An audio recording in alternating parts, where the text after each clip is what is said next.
philosophy. The following is an excerpt from an essay entitled Political Ideas, written in 1917 by Bertrand Russell. It is not one ideal for all men, but rather a separate ideal for each separate man that is to be realized if possible. Every man has it in his being to develop into something good or bad. There is a best possible for him and a worst possible. His circumstances will determine whether his capacities for good are developed or crushed, and whether his bad impulses are strengthened or channeled into better places. Although we cannot set up in any detail an ideal character in which is to be universally applicable, although we cannot say, for instance, that all men ought to be industrious or self-sacrificing or fond of music, there are some broad principles which can be used to guide our estimates as to what is possible or desirable. We may distinguish two sorts of goods and two corresponding sorts of impulses.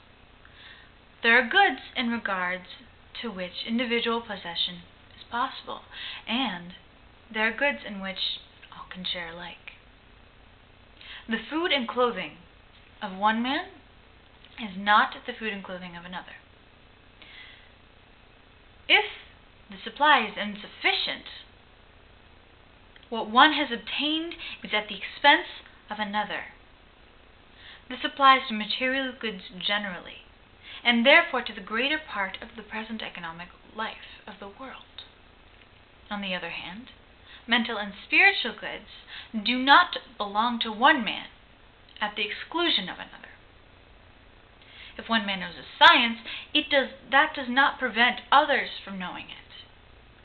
On the contrary, it helps them to acquire the knowledge.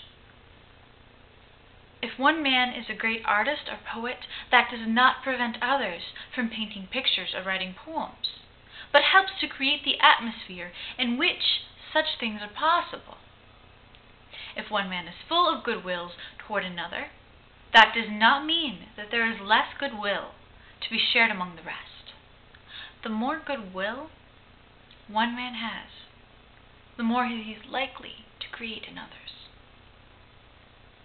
In such matters, there is no possession, because there is not a definite amount to be shared. Any increase anywhere tends to produce an increase everywhere. There are two kinds of impulses, corresponding to the two kinds of goods. There are possessive impulses, which aim at acquiring or retaining private goods that cannot be shared. These center in the impulse of property. And there are creative or constructive impulses, which aim at bringing into the world or making available for use the kind of goods in which there is no privacy and no possession. The best life is the one in which the creative impulses play the largest part and the possessive impulses the smallest. This is no new discovery.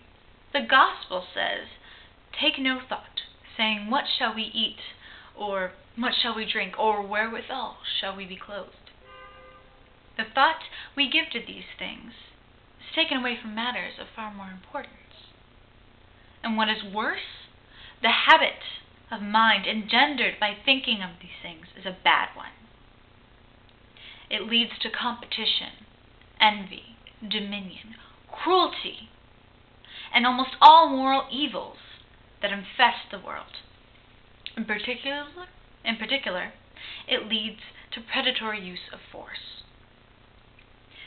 Spiritual possessions cannot be taken in this way, as material possessions can be taken by force and enjoyed by the robber. You may kill an artist or a thinker, but you cannot acquire his art or his thought.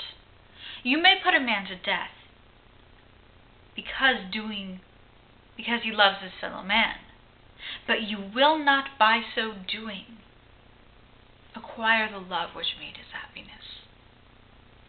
Force is impotent in such matters. It is only as regards material goods that it is effective. For this reason, the men who believe in force are the men whose thoughts and desires are preoccupied with material goods.